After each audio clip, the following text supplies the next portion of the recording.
Saganang mamamayan. Diskusyon ng taong bayan. Serbisyo para sa publiko. Usapang pamayanan. Saganang mamamayan. Programa para sa mamamayang Pilipino.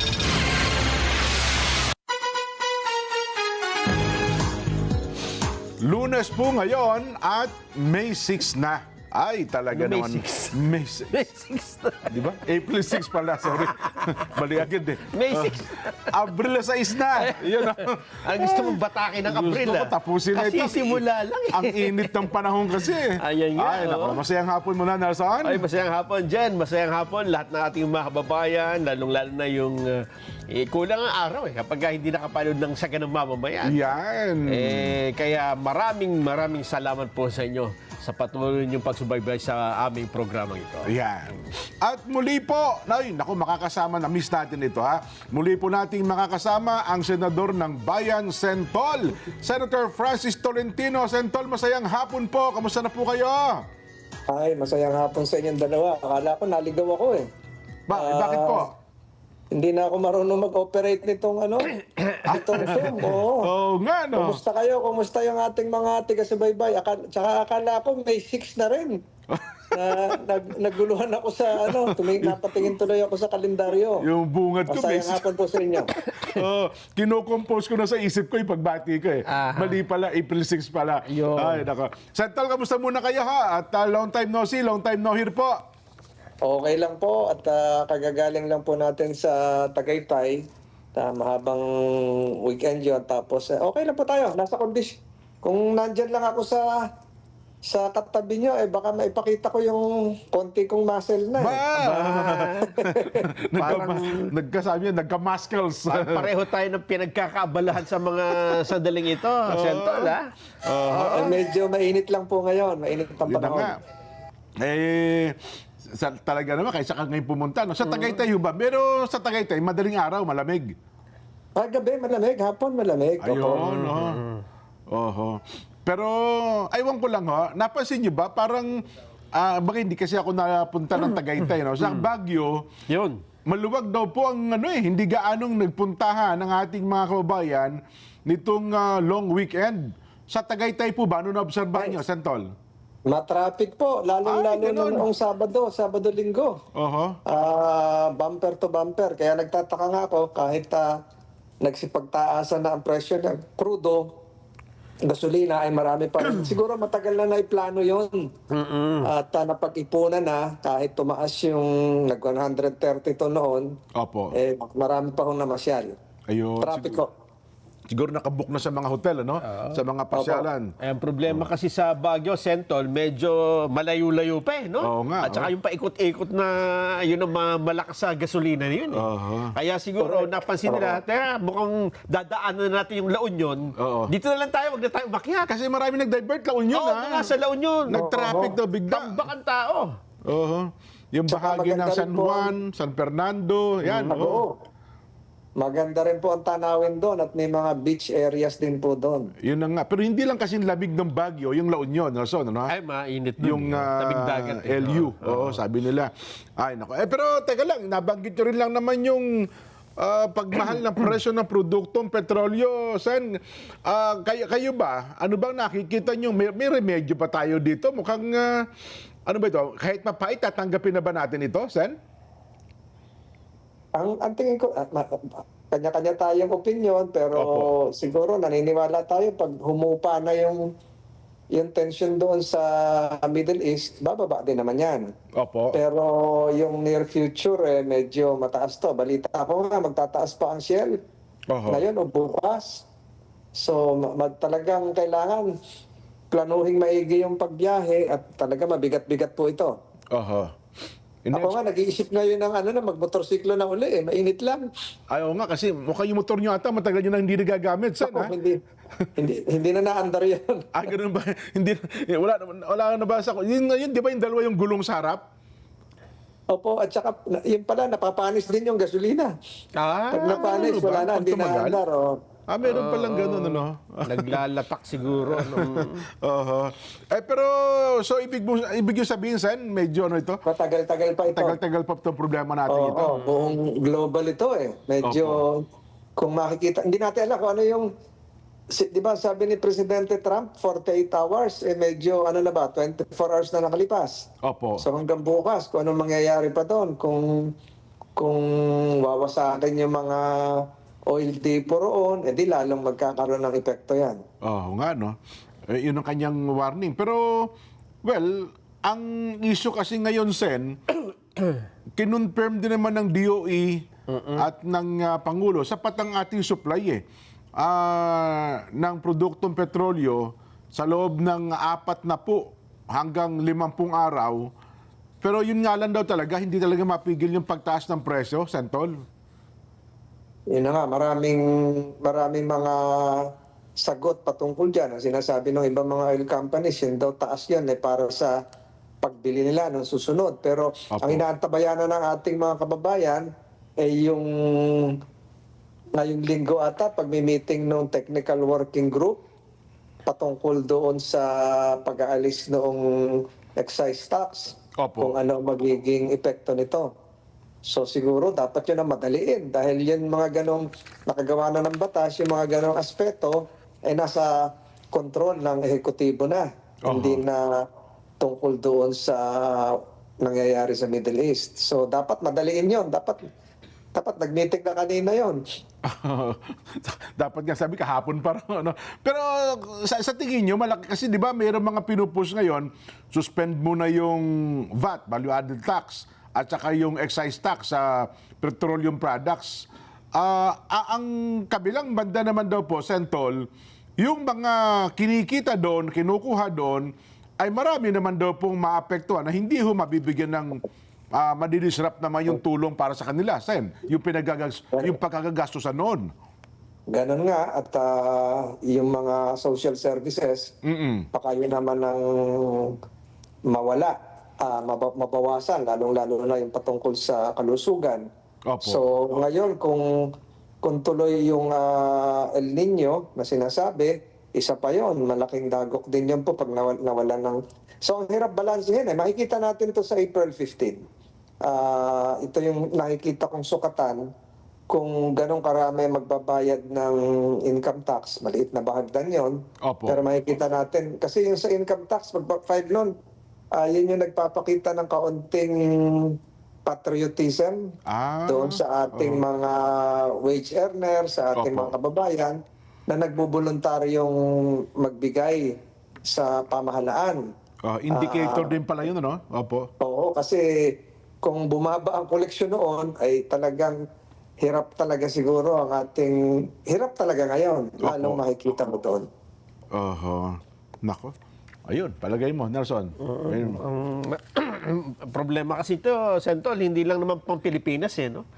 Correct. Ibig natin sabihin dito kung ano ang naranasan natin at yung hindi kasiguruhan, uncertainty na hinaharap natin, ganito rin ang experience sa halos lahat ng bansa, Sentol.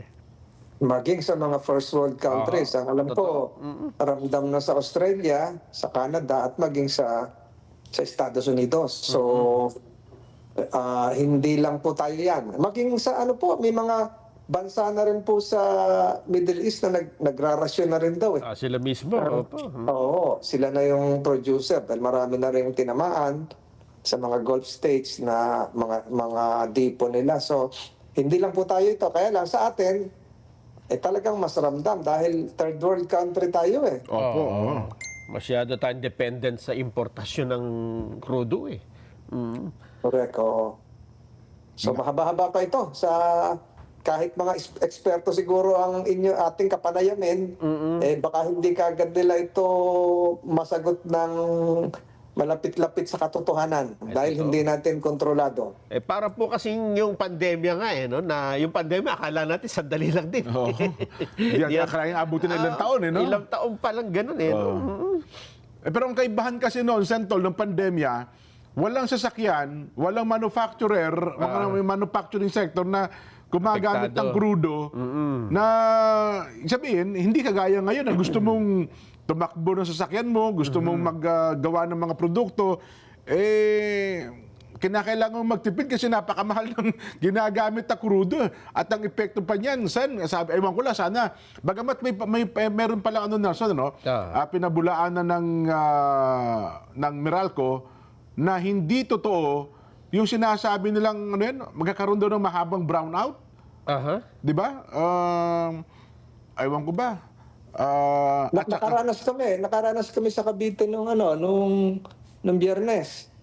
Nagkaroon ng brownout din. Pero hindi naman matagal, ilang oras lang 'yon, pero merong lugar na nagkaroon at biglaan 'yon. Walang announcement po. Ako walang alam basta na lang nagkaroon. Medyo uncomfortable po yan, lalo na sa mga namamasyal, sa mga turista. Lalo na ngayon, napakainit Kung wala kang standby generator set, magrereklamo yung mga guest ng hotel, ano ha? Naku. Ano na nga, Pero yung nung programa sa yung 4-day work week, kayo po sa experience nyo, local executives at saka siyempre po sa paggawa ng ating mga batas, ano ang maging epekto nito?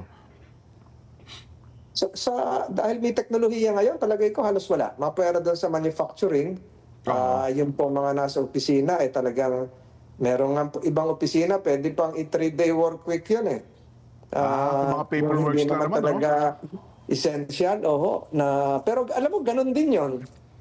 Ganon din yun. Pag nasa bahay ka, siyempre magkakaroon ng consumption ka sa kuryente. Bukas ang aircon mo sa bahay. Oo nga, no?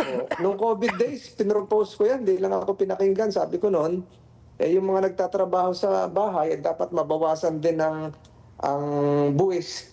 Mabawasan din yung buwis sa binabayaran nilang kuryente at tubig dahil natipid yun ng employer Opo. Sa halip na mag-flush ng toilet doon sa opisina, sa bahay na nag-flash. Yun, tama. Nandun lahat sila. So halip na gumamit ng kuryente sa opisina, yung kuryente ginagamit sa laptop, sa bahay na rin, sa bahay naka-charge sa employee. So meron akong final noon hindi lang umusad yon kasi akala nga, tama yung sinabi niyo, akala natin maiksi lang yung COVID pandemic. So yun naman yung downside noon. Ang sasalo noon, pag nag-work from home, ay yung household consumption. Ganun din, Kasi magbabayad din siya ng kuryente, gastos ng tubig, tapos ano pa yung mga anak, order yan. Bili ng bili. Yung natipid mo sa pamasahe, baka kung isusumahin mo, baka mas malaki pa ginastos. Tama kayo, Sentol? Hindi rin naman, pero may dagdag na gastos sa household consumption. Pag sinuma mo. Ay, nako. Anyway, maganda ho mapag-usapan yan. Kasi ngayon po, ang mga local government units, di ba, Nelson, pati mga ahensya ng gobyerno, sa utos din po ng Pangulong Bongbong Marcos, ay magkaroon na ng kanya-kanyang diskarte, makatipid tayo sa enerhiya. Ito nga po, sa petrolyo at saka maging sa energy. Mukhang yun naman po ata ang direksyon natin, Santol.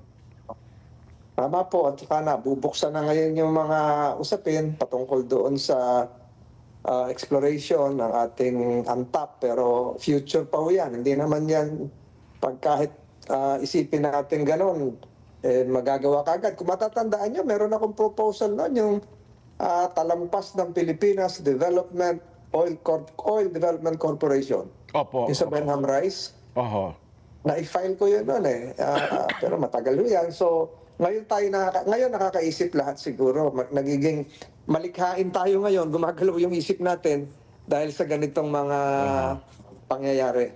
Ang malungkot lang dito, Nelson, at saka Sentol, natitrigger yung ating ideya pagka may problema. Pero pag bumalik na po sa normal, nawawala na naman ng interest Di ba?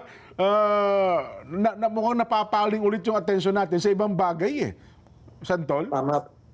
Tama po kayo. Dapat po siguro, paulit-ulit na dito, planuhin maigi, pero tama si Canelson na hindi lang tayo, hindi isolated to sa Pilipinas, buong mundo ito. Nagkataon lang na yung ibang bansa siguro mas handa kaysa sa atin. Ayun, no. Tsaka mas marami silang pera kaysa sa atin. Ano, ha? Correct. Ayun. Ano palagay mo, Nelson? Meron pa tayo? Ito naman, sa kabila ng mga problema natin ito, Sentol, siguro magkaroon din kami ng reaksyon ninyo tungkol dito, ay isinusulong naman ngayon ng DILG, Secretary John Vic Remulla, ang tinatawag na Safer Cities Initiative. Launch nga raw nila kaninang umaga yan, no? Safer, mas maligtas na mga lungsod dito sa Metro Manila. Ano ba nakapaloob sa programang ito? Unang-una, magiging matindi ang police visibility, yung deployment Yan. ng mga pulis sa mga matataong lugar. Gaya ng yung mga terminal ng transportation. At bukod dyan ay hindi na rin papayagan na gagala-gala. Halimbawa, Jen, alas 10 na ng gabi. Aba, hindi na pa pwedeng nasa kalsada ang mga menor de edad. Curfew. Bawal na. At yung mga nagiinuman sa kalsada, naglalagay ng lamesa, nagbibidyoke, ay hindi na po pwede yan. Ang layunin nito ay para daw maging ligtas. At bukod sa ligtas, maayos din ang daloy ng trapiko. Target din ng programa ang mga petty crimes tulad ng pagnanakaw, mga rambulan sa lansangan. At lumilitaw daw ho kasi na noong 2016, 60% ang ibinaba sa focus crimes. Pero nananatiling mataas ang pakiramdam ng publiko ukol sa kriminalidad. At layon din ng programa, hindi lamang pababain ang krimen, kundi ipiramdam din sa mamamayan ang presensya at aksyon ng mga otoridad. Yung parang pakiramdam mo ay ligtas ka. Ligtas ka dahil nandyan ang mga pulis. Maganda siguro, pakinggan natin ang pahayag dito ni Secretary John Vic Remulla kung ano nga ba itong Safer Cities na ito. Secretary. Bawal na ang maglatag ng mga silya at ng mga lamesa sa mga kalye at mag-inuman. Doon na nagagaling, number 1, ang away, number 2, ang sexual harassment. Bawal na. Sabihan ko ang lahat, pasensyahan tayo. Pag kayo mag-inuman sa kalye, uhulihin namin kayo. Pag nasa loob kayo ng lansangan, walang problema.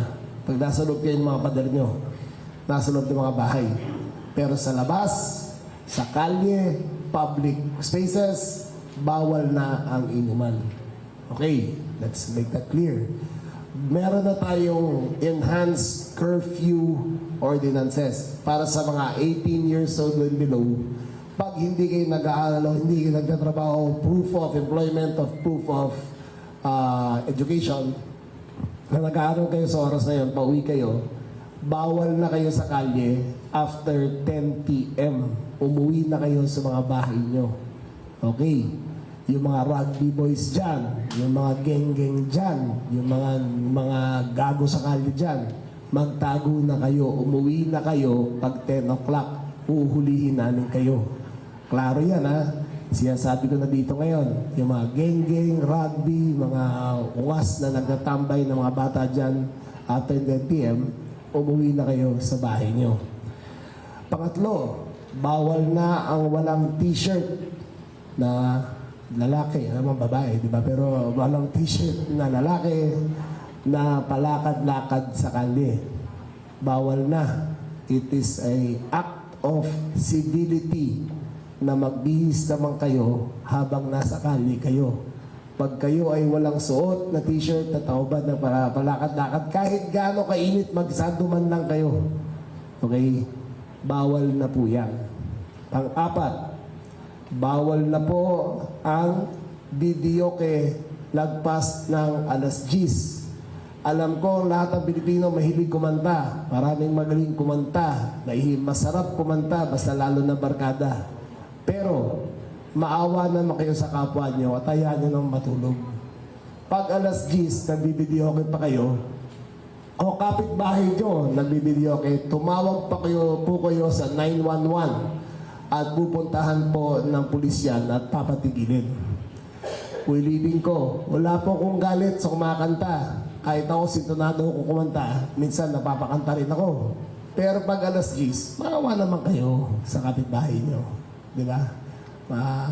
Tayo, pagpunta mo sa YouTube, lahat ng pinakamagaling ng Pilipino na video ko, pinapakita nila. Pero lagay natin sa oras. Okay, 10 o'clock. 10 o'clock tayo Maliban, bibigyan natin ng exception. Kung fiesta, may barangay permit, nagkakasayahan doon, baka pwede pa. Pero kung araw-araw lang, maawa naman kayo sa mga kapitbahay nyo. May mga bata dyan, matutulog na. May mga bata dyan, kailangan mag-aaral pa, susunod na araw. May mga magulang dyan, alas 8, alas 9, tulog na. Magtatrabaho yan, alas 4, gising na. Matulog naman kayo. Kung kaya nyo matulog, magpatulog naman kayo. Patulogin yung mga kapitbahay nyo. Ayun, oo. Gusto Yun ko pa pala namang, yung Safer Cities Initiative. gusto ko pa naman kumanta mamayang alas 10 Aha. Kasi gusto ko yung talog na talaga. Bigla ka kakanta ng Bigla kakanta Tom ng- Jones. Yung Mambo number 5. Para marami kang audience, di ba? Ano masasabi niyo, Sen? Alam ko, maganda siguro yung paglilinis ng kalye, yung magandang intensyon. Pero siguro, tingnan din siguro, kasi narinig ko yung enhanced ordinance, pero dapat siguro lahat ng mga LGUs magkaroon ng ordinansa. Opo. Kasi iba yung sisitahin lang. O, pasok ka na muna dyan, magsando ka, magsuot ka ng t-shirt, pero dapat merong batayang batas, ordinansa man, maging doon sa curfew. Opo.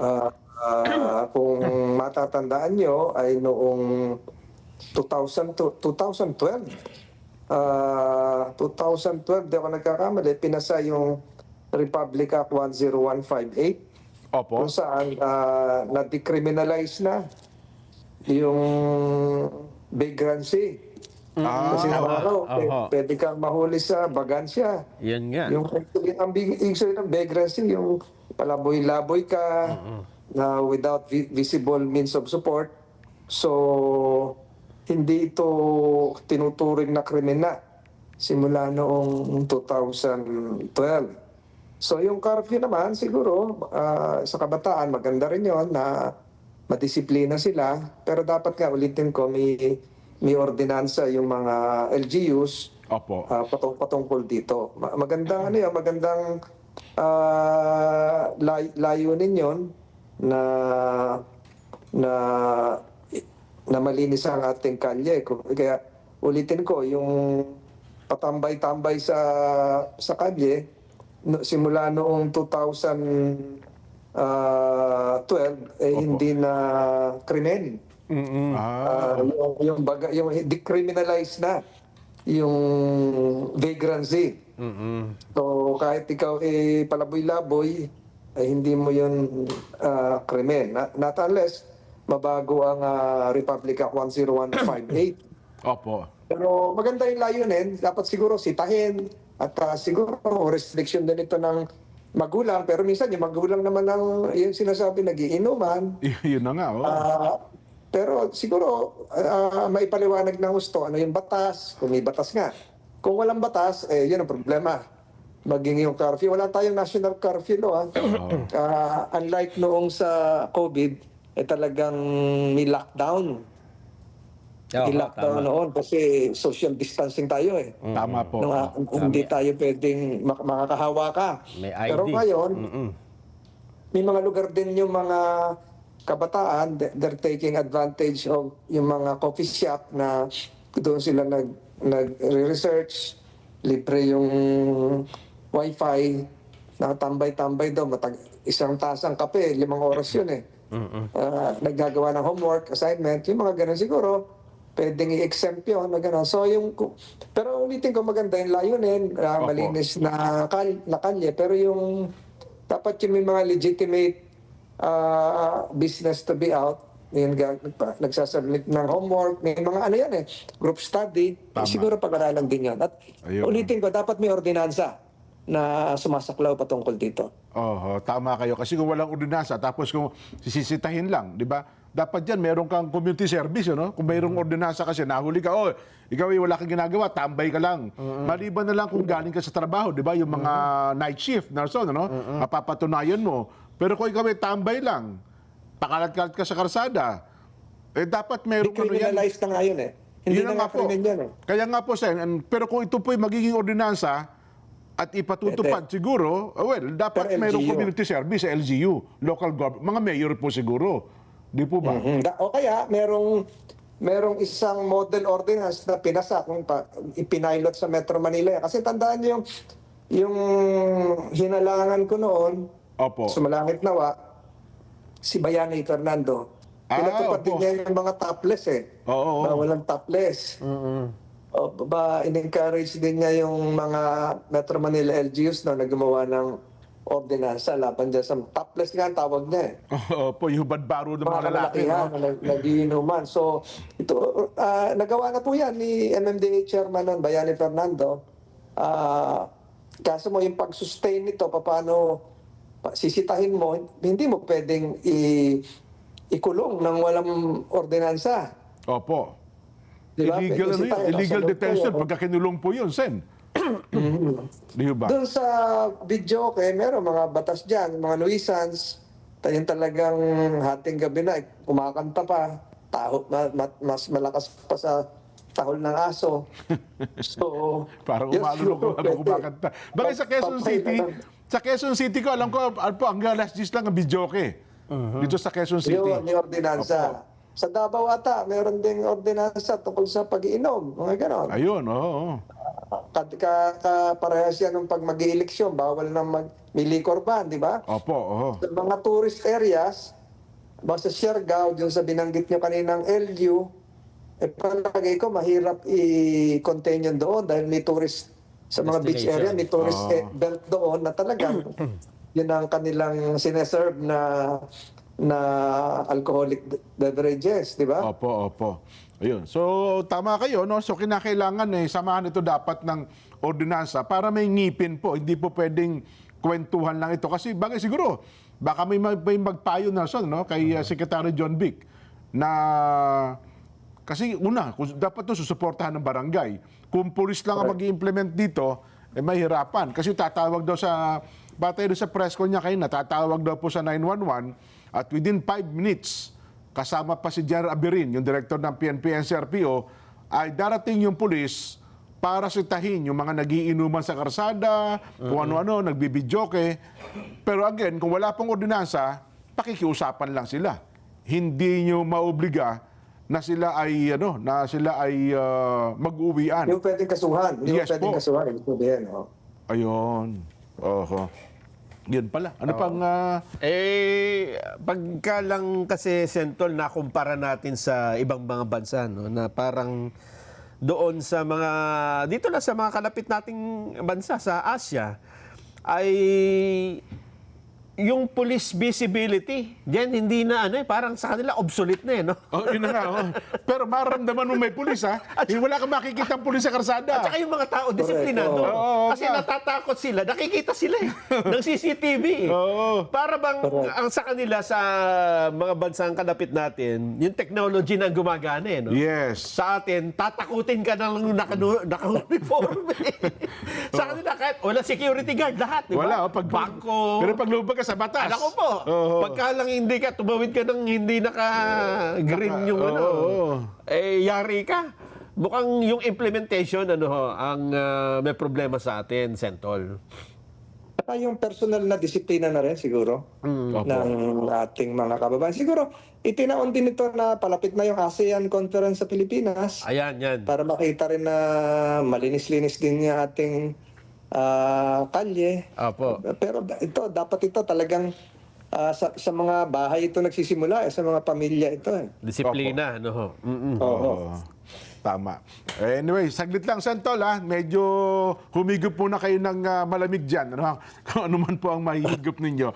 Nagsagawa po ang Port Management Office, PMO, Agusan ng Port Educational Tour para po sa 38 na mag-aaral mula sa Northwestern Agusan Colleges sa Nasipit Port. Layunin po na aktibidad na mapalawak ang kanilang kaalaman sa pamamahala at operasyon ng pantalan. Gayon din ang mahalagang papel nito sa komunidad at lokal na ekonomiya.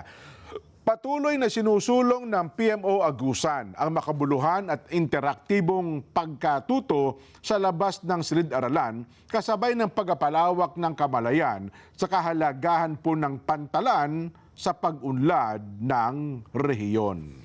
At kayo po ba'y maglalakbay sa pamamagitan ng mga sakyang pandagat? Panoorin niyo po ang paalaala ng PPA.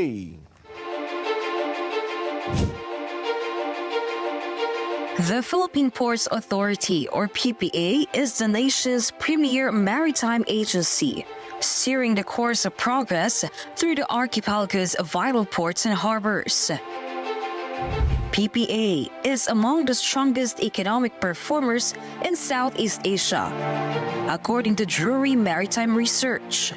This translates into bigger figures for the economy, creating a ripple effect in all sectors. PPA's mission is to provide modern, sustainable, and resilient port infrastructure and facilities to provide responsive, reliable, and efficient port services, and to promote a regulatory framework that is transparent, fair, and relevant to the needs of all stakeholders. To keep pace with the global trends and improve operational efficiency, the PPA has implemented various technological upgrades. Mas maganda lang pong bumiyahe ngayon sa ating mga pantalan dahil nakita naman po natin mas madali na, mas convenient para sa lahat. Lahat po ito ay bahagi ng ating pagsasaayos ng ating mga pantalan para na rin po sa matagal ng hinahangad o nire-request ng mga pasahero natin na gawing mas maganda at mas kaaya-aya po yung mga pantalan natin, lalong-lalo na po yung mga terminal para po sa lahat. Legasiya po nating lahat ito na tayo ay makakaalala so many years from now na tayo po ay naging bahagi ng pagpapaunlad po dito sa pantalan. The Philippine Ports Authority stands resolute. Its mandate, vision, mission, and transformative projects, setting the course for a maritime future that resonates on a global scale. Philippine Ports Authority, linking the Philippine Islands to the world. Marami pong salamat, PPA. Magbabalik pa po ang Saganang Mamamayan.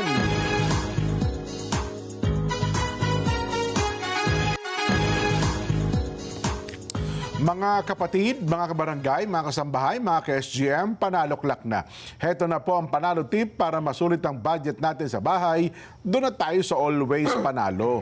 Pure gold po yan, no? Naku, napakababa po ng presyo. Very convenient sa dami ng stores nationwide at laging kompleto. At may Pure Gold mobile app din po. Kaya doon sa mga ayaw pa pong lumabas, pwede ho kayo mag-order, magpa-deliver via Pure Gold Mobile. At ito pa, mahigit 50 taon na pong nagdadala ng ginhawa sa mga tahanang Pilipino. Subok sa tibay, siguradong kalidad. At kung maayos sa pahinga ang usapan, iisang pangalan lang po mapagkakatiwalaan. Sa Ilembed, ang hari ng tibay. Ayon, at ngayon nga pong April 6 ay muli nating nakakasama Senator Francis Tolentino. Santol, andyan pa po ba kayo?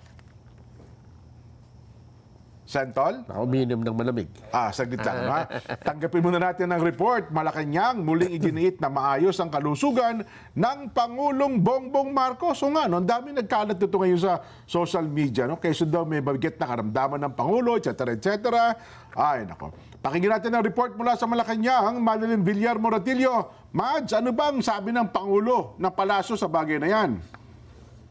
Yes, Jen, maayos umano ang kalusugan ng Pangulo. Yan ang iniisip alas Press Officer Claire Castro sa gitna ng panibagong balitang kumakalat sa social media na meron umanong colon cancer si Pangulong Ferdinand Marcos Jr. Lalo pa itong umugong na hindi tumuloy si PBBM sa nakatakdasa ng pagdalo sa National Reintegration Network Fair para sa mga balik-balik OFW kanina. Hindi nagbigay ng paliwanag ang Malacanang sa pagbabagong ito sa schedule ng Pangulo. Giit ni Castro, huwag maniwala sa mga fake news. Kahapon, nagpost ng larawan sa kanyang social media page si PBBM kasamang First Family. Nitong weekend ay umuwi siya sa Ilocos Norte kasamang kanyang pamilya. Hindi ba natuloy sa nasabing event kaninang umaga, ang Pangulo ay pinangunahan naman niya ang ginawang oath-taking ceremony ng Vice Mayors League of the Philippines National Executive Officers na ginawa sa loob ng Malacanang. Balik sa inyo dyan, Jen. Pero Mad, saan ba nagsimula yung mga chismis na yan? Ano ba ang meron na ba silang source kung sino nagpakalat niyan, nagpasimula niyan? Ang pinaghihinalaan nila yung mga kritiko ng Pangulo na sila raw yung nagpapakalat sa social media. Pero tukoy na ba nila na kung sino? Kasi pwede nilang kasuhan yan, Mads, di ba? Oo. May mga nakita tayo na mga personalidad na nagpo-post din sa kanilang social media page. Pero ayun nga, hindi natin matiyak kung sila ba mismo yung nagpasimula nun. Pero ilan yung mga nakita natin? Pero di mga mga influencer na gumagamit ng artikulo na yan, Mads. Yes, oo, tama ka dyan, Jen. Tapos nakadagdag pa kasi, kumalat na yan, tapos dumagdag pa yung event kaninang umaga na hindi siya nakarating. 10 o'clock dapat yon yung event na yan kasama yung mga balikbayang OFW sa Quezon City. Pero wala, dapat kasi talaga pupunta siya, pero kahapon ng hapon ay nag-abiso na hindi na siya tutuloy sa pagpunta doon sa event na yon. Ang tuloy na lang yung oath-taking ng mga vice mayor ngayong hapon. Ang balita ko, mayroon din natin lumabas sa social media na magfa-file na ng formal complaint, di ba? Si PCO Secretary Dave Gomez. Hindi naman ata sa issue ito, kundi sa iba pang issue na ang dami kasi naglalabas ang fake news ngayon, Mads eh. Oo, yun din yung pagkakaalam natin, Jen, na may filing pero wala pa kasi tayong informasyon. Tinatanong rin natin kanina yung patungkol sa bagay na yan pero wala rin tayong informasyon. Pero kahapon, una nang naglabas ng pahayag yung Malacanang na patungkol nga dito sa mga kumakalat na fake news. Kasi di ba maraming kumalat yung energy lockdown, yan. yung emergency lockdown. So yan, nananawagan sila sa publiko. Yung Malacanang at Presidential Communications Office, ayan, nananawagan sila sa publiko na huwag maniwala doon sa mga kumakalat na fake news na yan. Ayan, and tinatakot kasi ang tao, no? So, energy lockdown, no? Starting April 20 pala, yung sinasabi ko kanina eh. Ano daw mangyayari dyan sa energy lockdown? Sabi nila, 19 daw, may mimigay na ng ayuda, yung balot-balot na. Doon ka na sa bahay. Sardinas na ata. Ganun ba? mamimigay na rin ba ng sardinas, Mads? Hindi ko alam kung sardinas. Magkakaubusan na naman sa mga grocery yan. Yun na nga. Ayun. Pero sabi naman, hindi totoo yan. Fake news yan. Yun nga. Mads. Oo, totoo. Yung sinasabi na energy, emergency lockdown, yan. Hindi raw totoo yan. Yeah. Mads, thank you very much. Ang Pangulo, okay naman. Safe na safe. In fairness naman, yung nakalive naman sa RTVM yung event, kaya makikita rin ng publiko na nandun at dumalo yung Pangulo. Bagong video yon, hindi yun AI generated. Oo. Ay hindi, ano yun, live event yon, kaninang alas 2 ng hapon. Ayun, Vice Mayor's League dito. Mukha naman maayos maglakad, ano? Oo, yung mga nanalong opisyal ng Vice Mayor's League. Maayos din naman magsalita. Oo, ano naman, kagaya pa rin naman ng mga nakaraan. Kagaya pa Wala naman dati. tayo nakitang pagbabago. Okay, ayun. Mads, thank you. Huwag na po kasi... Okay, balik sa inyo dyan. Ako nga dito sabi ko, Anderson, kayo ng umaga, kung galit kayo kay BBM, huwag nyo na idama yung taong bayan. Diba? Sa kabilang banda, kung galit naman kayo kay BP Sara, huwag nyo na rin idama yung mga simpleng mamamayan. Yun ba tinatakot nyo yung simpleng mamamayan eh? Diba? At saka yung mga ganyan ay hindi naman niya maitatago kung totoo man. Yun nga, kung diba? totoo. It will happen. Oho. Katulad dito, Chen, ha? Alam mo Andiyan ba? na, si Santol lang. Andiyan na. Santol. Santol, andiyan na po kayo. Naalala ko tuloy yung lockdown na sinasabi nung Opo. dito sa katabi namin sa Tagaytay, yung Talisay, Batangas. Aha. Opo. Noong pumutok yung Taal Volcano noon, naglagay yung barangay ng bawal dumaan, lockdown. Pumutok Okay. yung Taal Volcano. Sa barangay, bawal dumaan, lockdown. Pagkatapos ng pagputok ng Taal, nagka-COVID naman. Binaliktad na lang yung tarpaulin. Bawal dumaan, lockdown. Pareho rin. Pareho na. Naalala ko lang yun. Pinihit lang yung bawal lumabas. Oo nga po. Kaya nga. Pero ito, kunin ko nga ang opinion ninyo, Santol, itong paglaganap ng fake news, paano ba natin ito sasawatain? Paano ba natin ito lalabanan? Technology, hindi ko marami naman tayong mga cybercrime Ang hirap kasi nito. Kaya po, nung nakaraang linggo, may nag-text sa akin, ba't daw ganun yung Facebook ko? Nananahimik ako, nagkaroon wala ako ng bagong Facebook account. Sabi ko, ako nga yung nasa litrato, pero hindi ko account yan. Pati pala kayo. Oo, so, napakahabang usapin siguro ito. Kadyan ka, Nelson, na bahagi na ito, kahit itong gera sa Middle East, Opo. iba't iba yung news na lumalabas. Hindi mo na rin alam kung ano yung totoo, hindi. Oo nga. Di ba? May mga AI-generated na ganito, lahat na nakakagulo rin dahil apektado ang ekonomiya ng buong mundo. Minsan doon, hindi mo alam kung ito statement ni Trump, Nelson, Statement Yung kay Trump, mukhang pagka matinong statement, AI generated. Pagka hindi matino. Baligtad yan. Pagka hindi matino, yun ang official. Nakagulat nga eh. Hindi kasi nakita ito, pinost doon sa doon sa Radyo Pilipinas, sabi niya, si Secretary, ayun pala na itanong natin, hindi raw pala natuloy yung pag-file ng Secretary Dave Gomez ng complaint. Nire-ready daw yung mga legal na aspeto.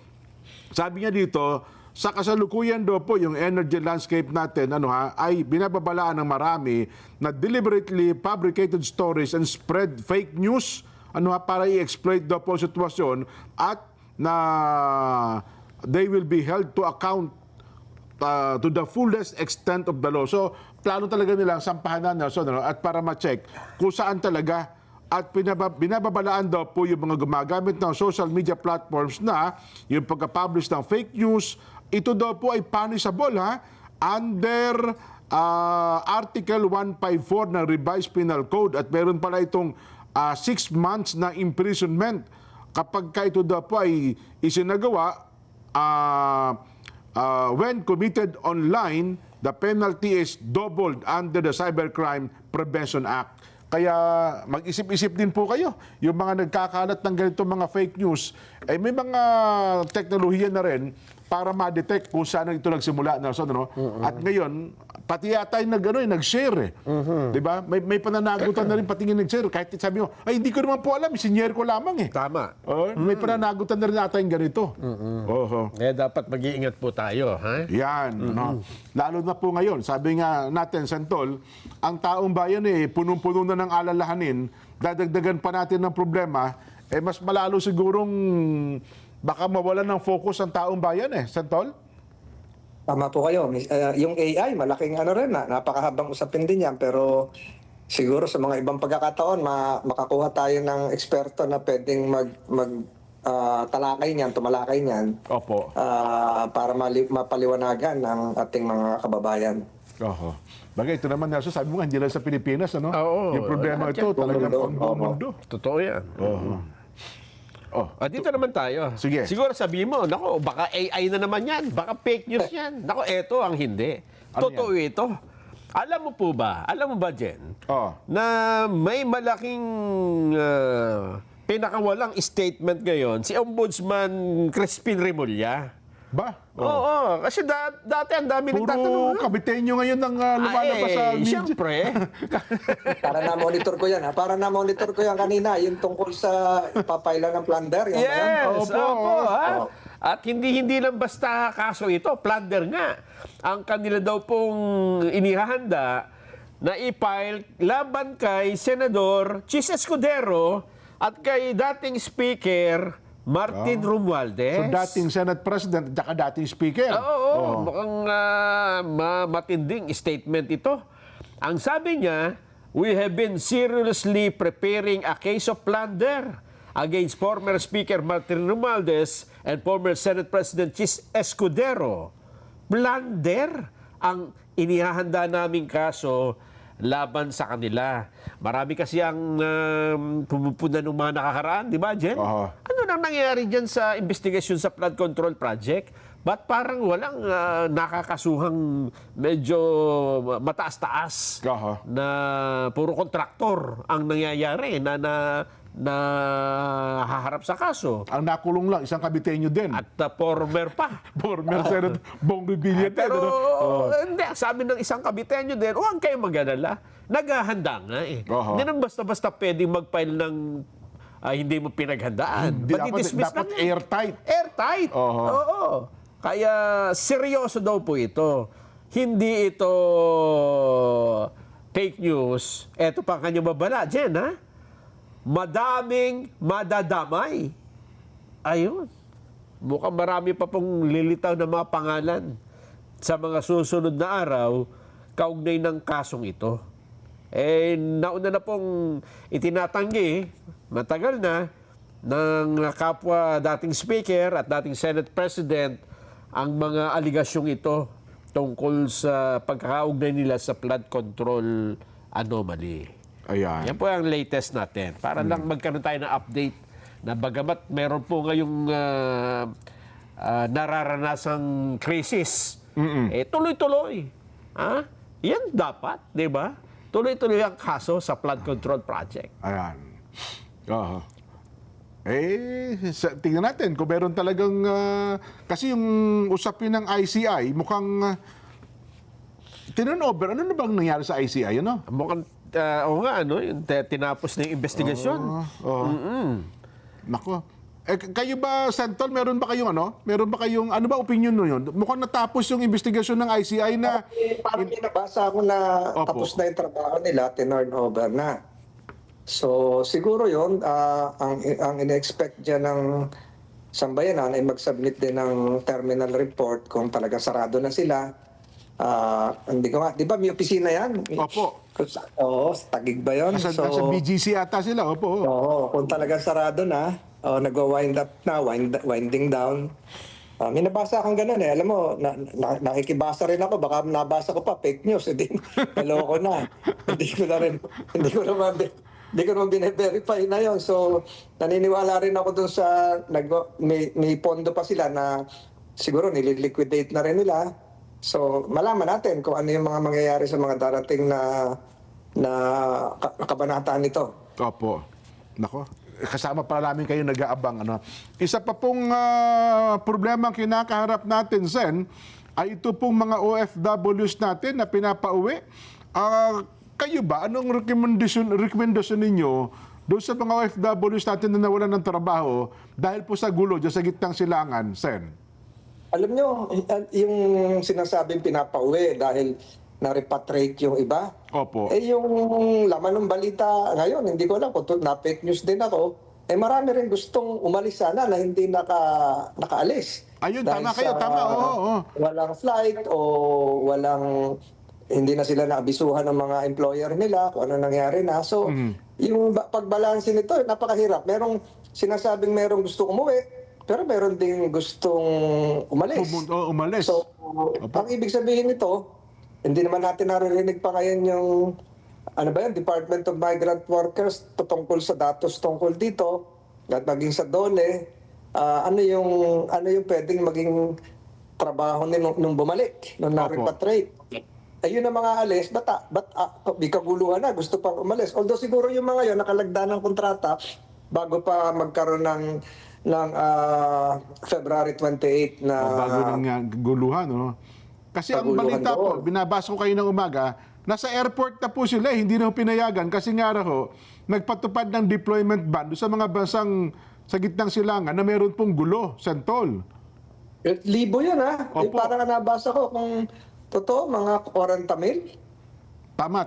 So, yun ata ang figures. mas marami yung aalis kaysa doon sa bumalik. Di ba? Opo. Eh, yung bumalik ata natin, ilang biyahe lang to? Wala pa di ba? atang 2,000 eh. Opo.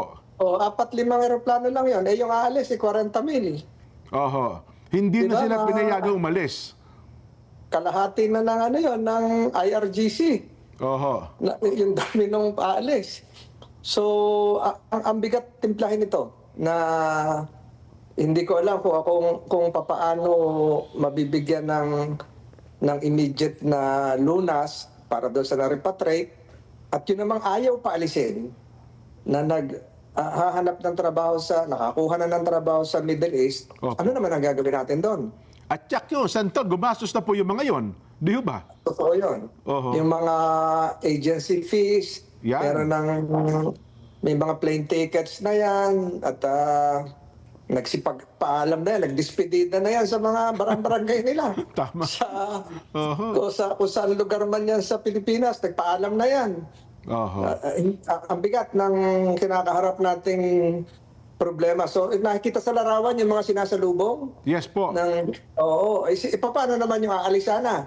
Ayun. Meron bang sasalubong din doon o ihatid? Kung saan galing yun? Dapat nga Hindi po naman pala. Tigaluson lang.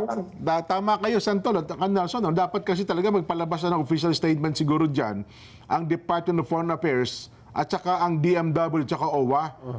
Halimbawa, yung mga bansa dyan, Bahrain, UAE, yung Qatar, yung magkakatabi, Jordan, Lebanon. Yan ba pwede pa tayo magpadala ng OFW sa sitwasyong ito? Halimbawa, na-proseso yung papeles nila January, di ba? At meron na silang siguro pinayagan na bumiyahe. Eh, problema, may gulo. Ayaw din naman siguro ng ating mga opisyal ng gobyerno na sila'y makaalis ng bansa at pagdating doon, problema naman tayong pababalikin sila. Di ba, Santol? Hindi lang yun. Yung ating mga na-issuehan ng Seaman's Book. Isa pa yan. Nakatenga ngayon sa Persian Gulf, sa Hormuz Strait, Opo. na nasa barko lang. Paano na rin yun? Paano na rin yung mga paalis din, na mga sasampa ng barko? Ng barko. Kung yung mga barko naman hindi na insured ngayon. Kasi ang ano pala ngayon, ayaw mag-insured. Ayaw nang tanggapin ng insurance. Oho. Yes, so paano na yun? Gumastos na rin yun. At 100,000 yun, ha? Yung ating mga seaman na capable na sumakay ng barko. Hindi naman cruise liner lahat yan. Oho. Ang laki ng problema natin. Ang laki ng problema natin. At pag naipon yung parating at yung aalis pa. Anong gagawin natin doon? Naku. Yung tanong mo sa akin, hindi ko kayang sagutin, Kajen. At hindi ko na kaya. Opo. Wala na sa wala na sa, hindi na talastas ng bato ko yun, yung mga pangyayari yun. Oo nga po. Ang ine-expect pa naman natin, sa laki ng problema ng bansa natin ngayon, ang magsasalba sa atin, Santol, ay ang remittances ng mga OFWs, di po ba? Correct. At yun ang apektado ngayon. Although siguro, nakakapagpadala pa rin naman sila. Oho. Pero sa mga pangyayari ngayon, yung turnover, yung replacement, kasi may umaalis may bumabalik. So, paano na yon? Yung napakabigat. Hindi natin alam pero siguro, hindi naman to aabot na Nobyembre. Kasi mag-eleksyon na Nobyembre. Eleksyon na Nobyembre sa Amerika, o siguro mga 2 months before, tapos na siguro yon. Sana nga po. Sabi ni President Trump, sabi niyo nga, mga 48 hours. At saka sabi niya, 24 na lang ngayon. Yung tsaka within 2 weeks daw Di ba? Na kung ayaw man sumuko daw ng Iran, kung wala naman silang natigil na yung kanilang development ng nuclear, ay ihinto na rin daw ng Amerika ang gagawin nilang pagsalakay dyan. Ano ha? Yun na lang siguro ang ating aasahan.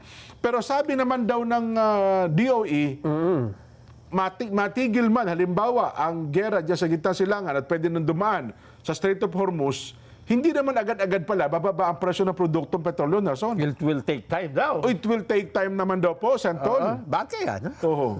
At siguro dapat malaman din sa DOE, alin tong mga forthcoming oil shipments, may padating ba next week? Opo. Ang alam ko nakalusot lang yung sa Japan, at meron ata nakalusot din sa South Korea sa Strait of Hormuz. Pero dapat malaman din ng taong bayan, ilang tankers ba ang padating Oho. para sa Petron, ilang tankers ang padating na nakalaan doon sa ibang players, kagaya ng Shell. So, wala naman tayong balita doon, di ba? Nakapila yun eh. Nakapila yun eh. Kung wala nga insurance, Ay, isa pa yun, no? hindi pa tatakbuhin yun. Oho. At dahil meron na lang natitirang 24 hours, ay walang magbabaka sakaling dumaan. Tsaka, siguro ito maliwanagan din. Sino ba yung nakausap talaga natin doon na nagbigay ng permiso? Bagay, sabi ng Secretary Teresa Lazaro, nakausap natin yung embahador ng Iran sa Pilipinas, at yung embahador na yan, nakipag-communicate daw po doon sa Iran at sinasabing papayagan ang barko ng Pilipinas. Sino naman sa Iran ang kausap? Kasi sino ang in control doon sa Oo nga yung pala, naval no? commander nila? Ay mukhang wala na rin.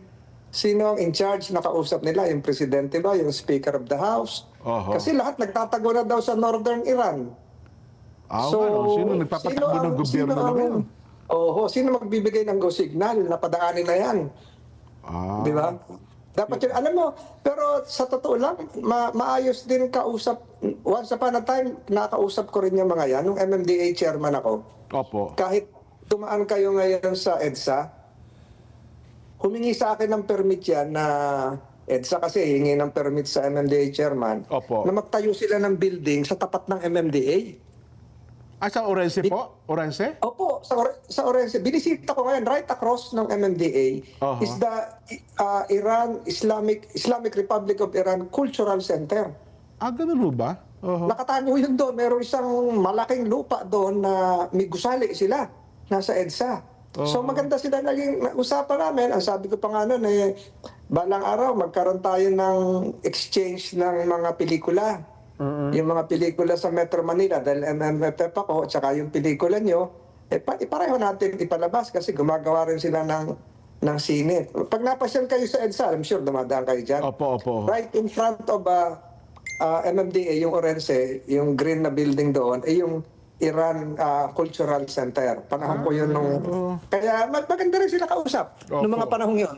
Kaya sabi ko, sige, sa culture naman ito eh. Wala namang... Pero ano siya, para siyang malaking bakod, may gate, pero makikita mo kakaiba yung gusali doon. Ayun. So ngayon, nandun pa yun. Opo. Anyway, Sen, in-advise kami na may lakad data kayo. Hindi naman. Okay lang Nakahigop po. na ako ng kaya ko nang tapusin ito. Ayan. Ayan, Nakahigop ako. Ewan ko lang kung Pinainom niyo matatapos ako nyo pa. Opo, ng Asen. kape. Ang nainom ko, tsaka na mainit. Pinapawisan ako. Paso. Sabi ni Ate Wendy anyway, ano pa ba ang balita mo dyan, Hindi Nelson? kasi, eto, sabi ko nga kay Sen, ewan ko lang, Sen, kung matatapos nyo pa ang programang ito. Bakit? Nang hindi sasama ang inyong loob. Maganda na kondisyon ni Santol Eto na. Oo. Eto, kumpirmado na Jen ha? Oo. Kumpirmado na kung magkano ang itataas ng presyo ng produktong petrolyo bukas. Nirelease na Kasi kahapon yung mga ano lang to mga estimate. Oo. 19 pesos. 19 Eto na. pesos ba? Oo. Ay. Tama kayo. 19. 19. Diesel, Oo.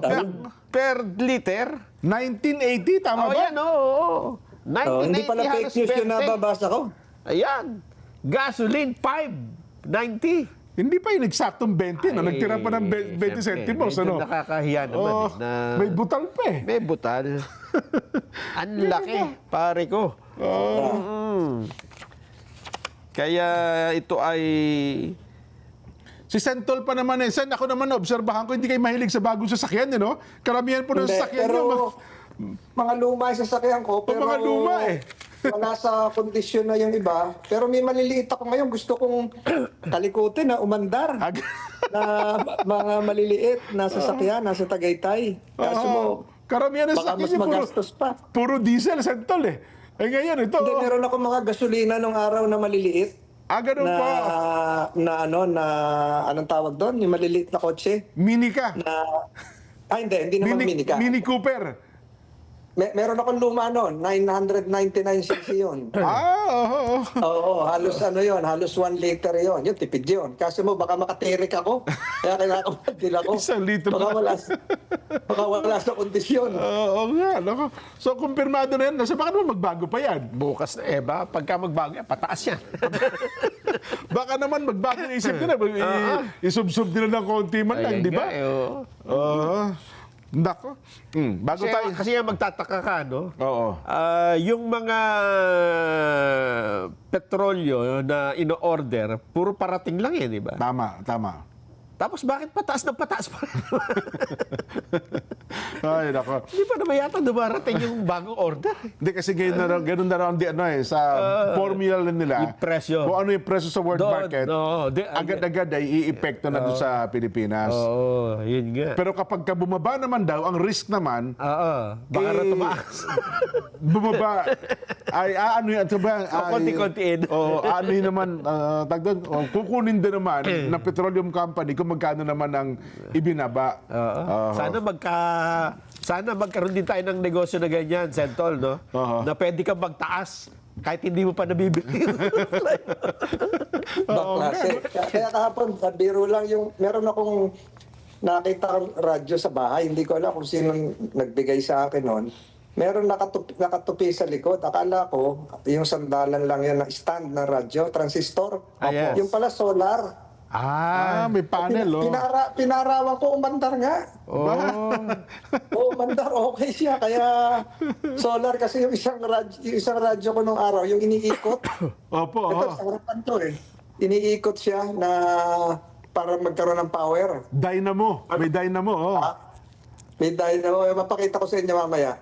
Pero yung Radio. yung solar, kakaiba yun. Nagana pala yun. Kala ko, laruan lang yun. Kapag kami pandemya talaga, marami tayong natutuklasan sa bahay na so na hindi nagagamit, Meron pala ako ganito, ganyan, Sabi niya, ventilador na tag ito, na may solar. Meron nga isang araw, nagbutbut ako Meron para akong Taiwanese dollar.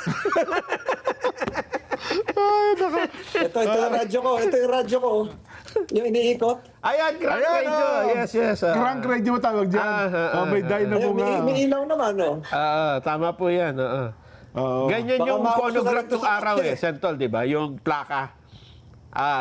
Pagtutugtog. Papatugtog ka ng plaka, ikutin mo muna Tapos lalagay mo na yung wala plaka. na kuryente yun. Crank radio pala tawag doon. Ayun. Ay, nako. Anyway, binabati ko lang, nakatutok pala sa ating ngayon. Sentol, si Kuya Ron Aranzaso. Kuya Ron, magandang hapon po sa inyo. Pa-shout out daw po, no ha? May sariling TV program yan. Yun na nga, batiin niyo rin po kami dyan sa inyo. Dyan po sa inyo, no ha? Ang Kuya Louie Quintana naman, dyan sa Macau. Binabati po natin ang mga taga Macau. Happy birthday po na kanilang tagapangasiwa. Ang Kanuwer Misa Kanuwer, dyan po sa Macau. Happy birthday po sa inyo.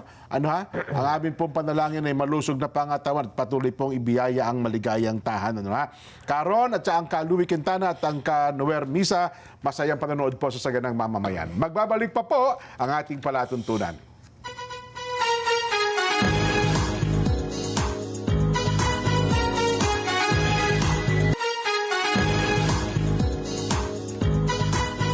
Ayun, nagbabalik po ang ating palatuntunan. At ngayon po, sa mga kabubukas lamang na kanilang radyo, telebisyon at ang kanilang mga social media account, ay muli po nating nakakasama na Senator Francis Tolentino. Ayan, bagamat ngayon ay naka-Zoom.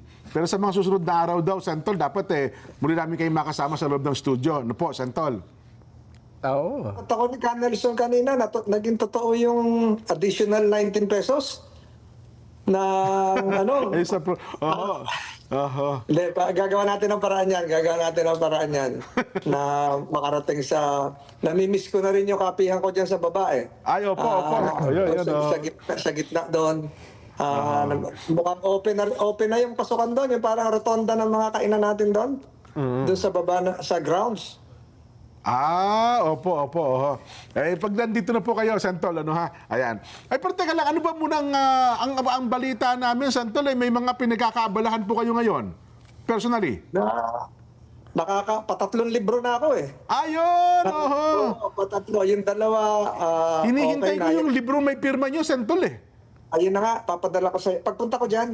Opo, Pagpunta opo. ko dyan. Oo, pagpunta ko dyan, dadalhin ko ng personal at ito'y koleksyon ng mga tula. Aha. Gawa ninyo? Opo. Talaga? Kaya lang, English ito. Kaya naghahanap pa ako ng pwedeng magtagalog. Ay, kaya po ni Nelson Ay, yan. ako na, wag nyo nang ihanap ng iba yan. At Magaling sa wala tayo. ang hinahanap ko talagang magaling sa balagtasan eh. Diyan nyo kami masusubukan. Yan po ang dating trabaho ni Nelson nung wala pa sa radyo. Huwag Sentol. na kayong maghanap ng magaling tumula. Nandito lang ako at nakatulala. Baka po pwede. Pero yung kasi alam mo, yung sa English, Opo. sa Tagalog, yung ating mga tula, may pagkakaiba rin. Totoo yan. Totoo. Yung cadence, yung rhyme, Yes po, Yes. Opo. yung rhythm, pero kayang gawan niya ng ng maisalin sa talagang malalim na Tagalog. pananagalog sa wika sa ating sariling wika. At pag Opo. yun yung nagawa ay parang ilalagay ko sa libro naman na isinalin ni Ka Nelson. Yun. Isinatagalog. Isinalin para hindi naman Sinalin para at naging sinalin ako. kalokohan. Dadaling ka pagpunta ko dyan. Sige pa. Opo. Tapos meron tayong mga Opo.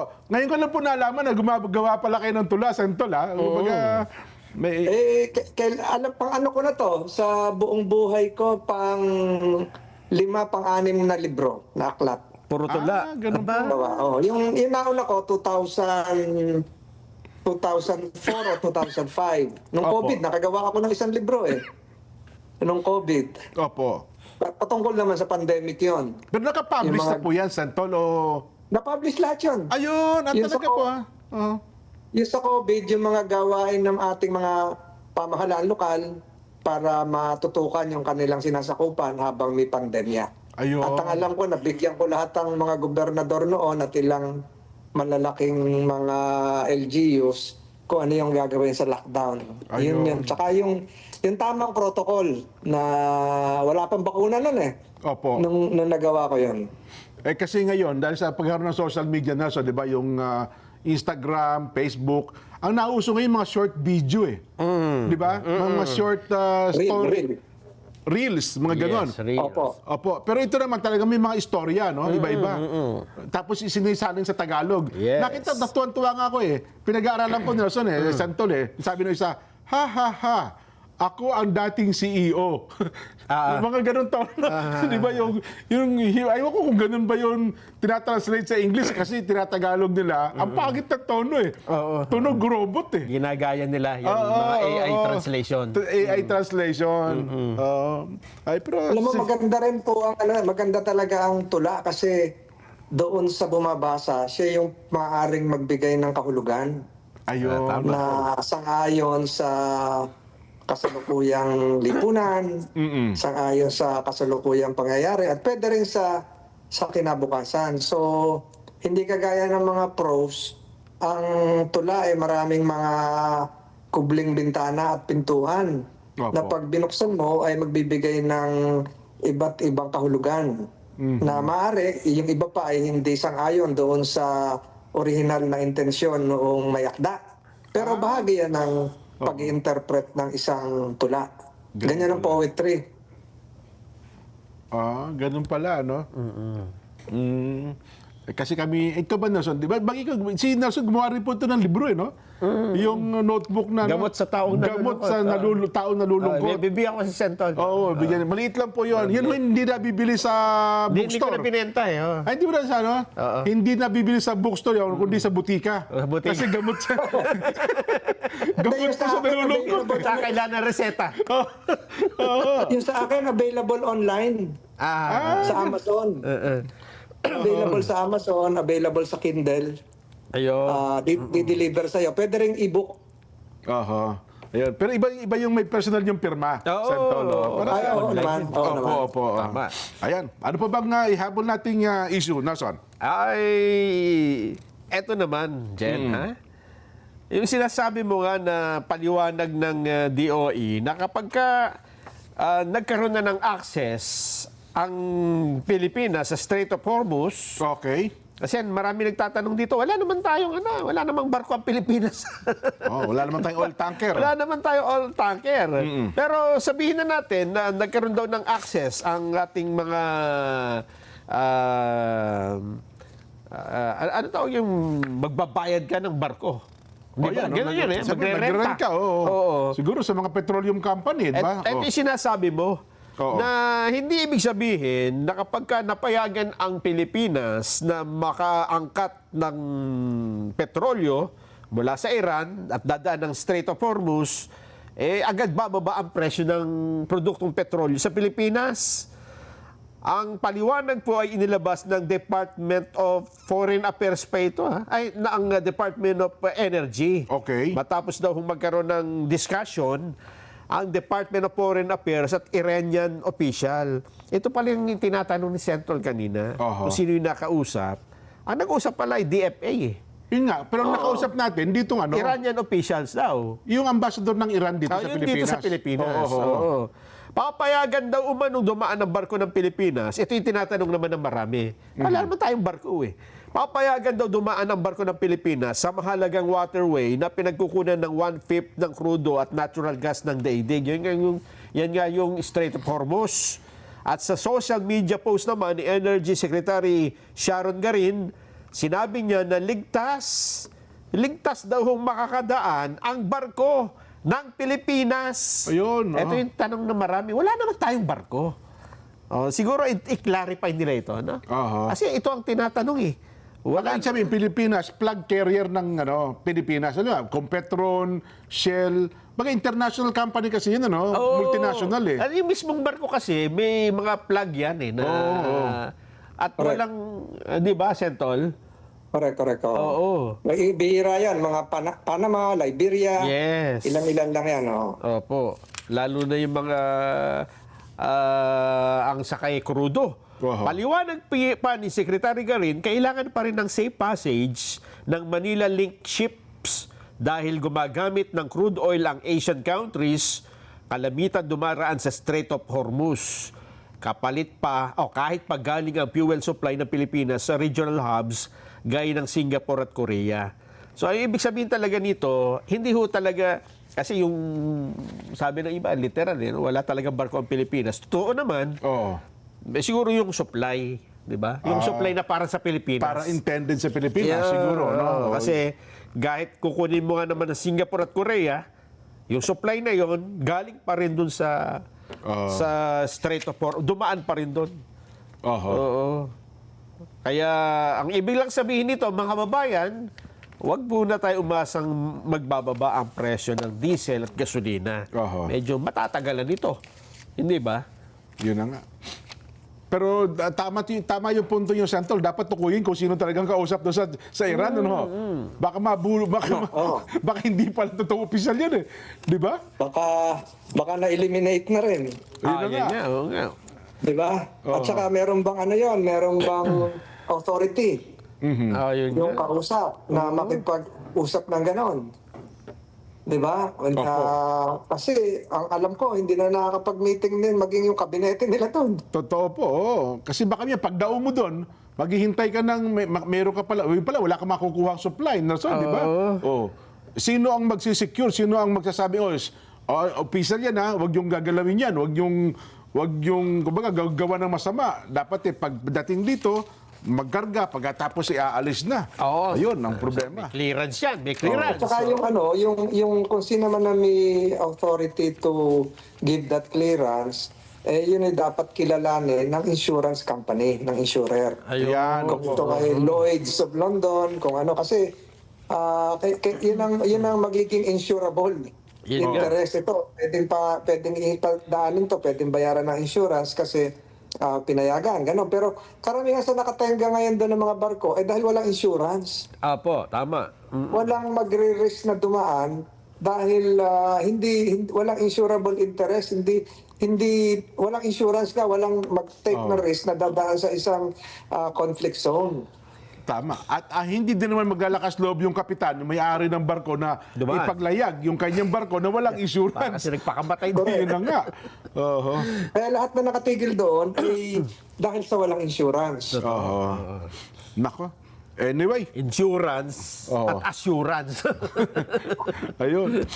Ay, nako. Ay, teka lang pala, Nelson at saka Sentol. Meron lang po kasi ako isa sa mga sinusubaybaya. Ito ho yung mga, ano ba, Sen? Ito natatalakay lagi namin ni Nelson. Yung mga construction worker na nagtatrabaho doon sa mga sinuspindi ng Pangulo, Nelson, na nasangkot doon sa kontrobersya. Yung 15 kontratista. Oo, yung 15 contractors. Ano ha? Ngayon daw po, ang problema ay yung mga construction worker, yung maliliit na mga manggagawa, mukhang hanggang ngayon, hindi napasweldohan at hindi nabayaran ng kanilang mga tinarbaho doon sa mga kumpanya.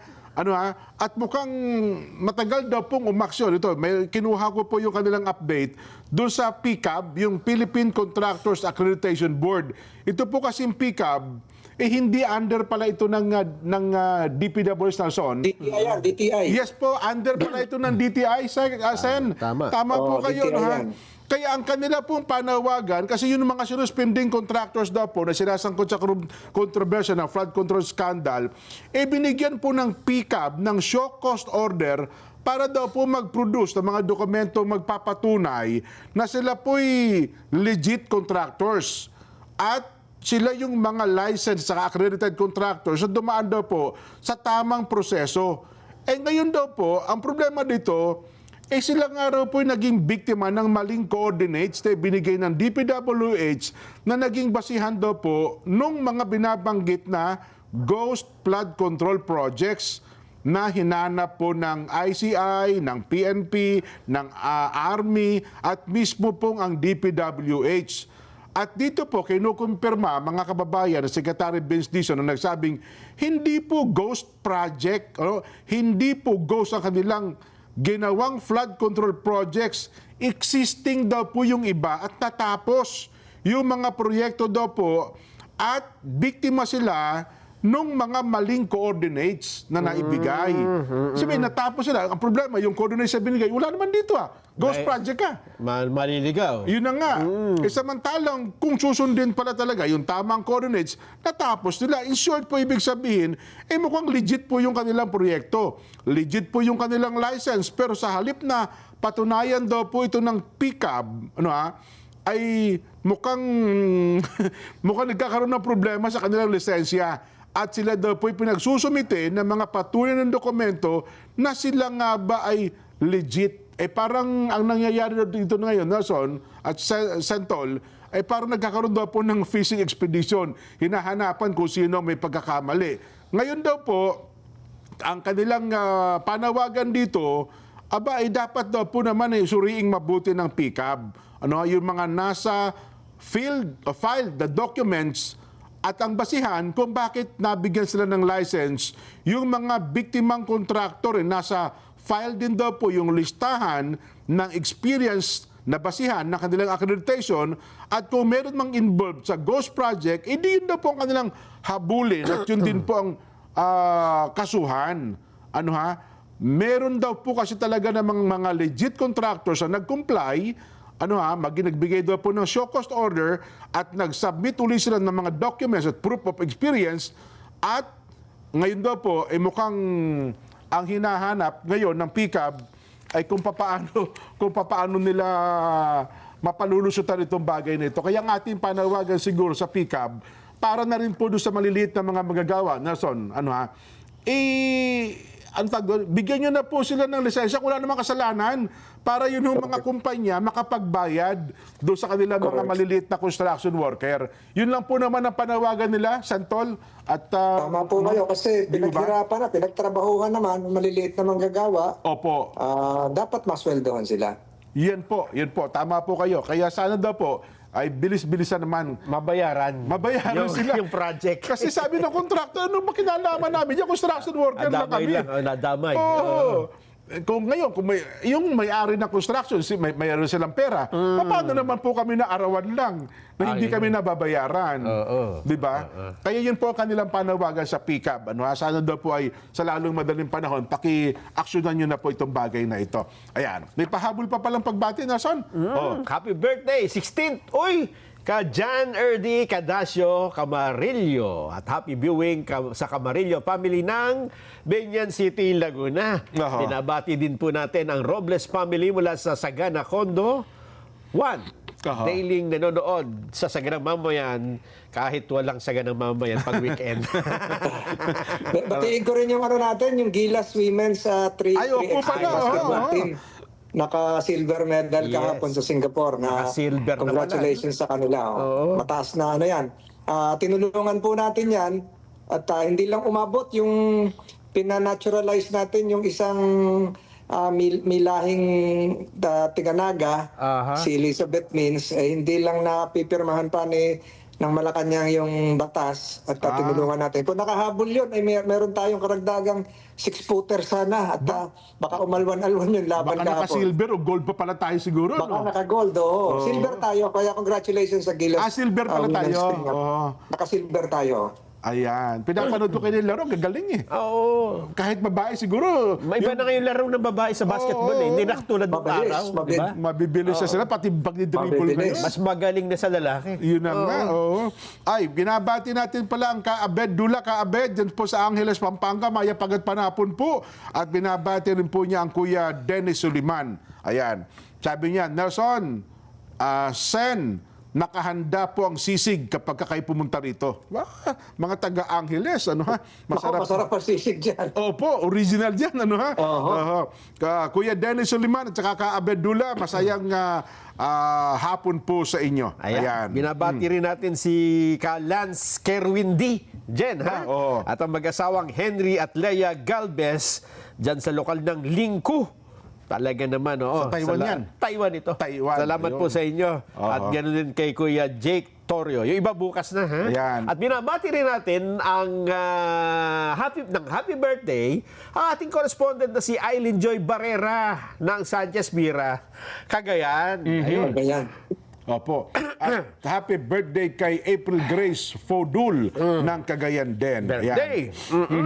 Magandang hapon po. Pakibati naman po mga taga-lokal ng Kaunlaran. Uno, Kamanaba sa kanilang pong 10th anniversary. Ngayon pong April 6, 2026. Pabati rin po ng happy anniversary sa may-ari ng bahay. Ka-Herminia Torreña. At ang kanila pong pastor ay si Ka-Crispin Sisit. Mula po kay Leonie Paster.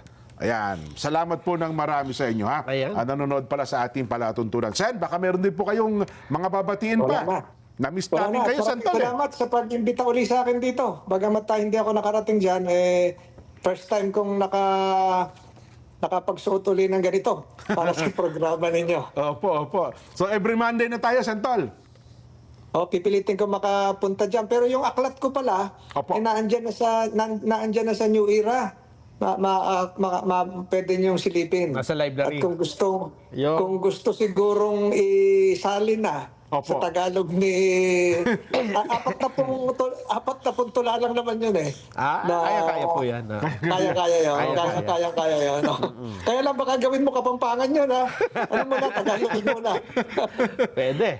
Saling Lubaw, Pampanga. Lubaw, Pampanga. At ayaw na, pahabol muna. Happy wedding anniversary. Wedding anniversary pala ni Nanay Esther Del Rosario dyan. Noong April 2, nagse-celebrate pa rin. At Tatay Sering. Ilang taon na ba sila yon? Ilang taon na yung anniversary nila? Hindi ko alam matagal. Opo, tagal na yan. Pagbati mula kay Ate Shirley Banyes. Ayan. Sen, salamat po. Salamat. Batiin ko rin in advance yung ating mga veterano sa April 9. Malapit na. At lahat po ng mga kamag-anak nila na naninirahan doon sa Central Luzon. Maraming salamat sa ating napakagandang talakayan ngayong hapon na ito. Ayan. Ito na po ang ating palatuntunang Saganang Mamamayan. Ang programa paborito ng bayan at sa umaga, alas 5, gising tayo na maaga para sa mga balitang kumpleto at totoo sa 100%. Bye!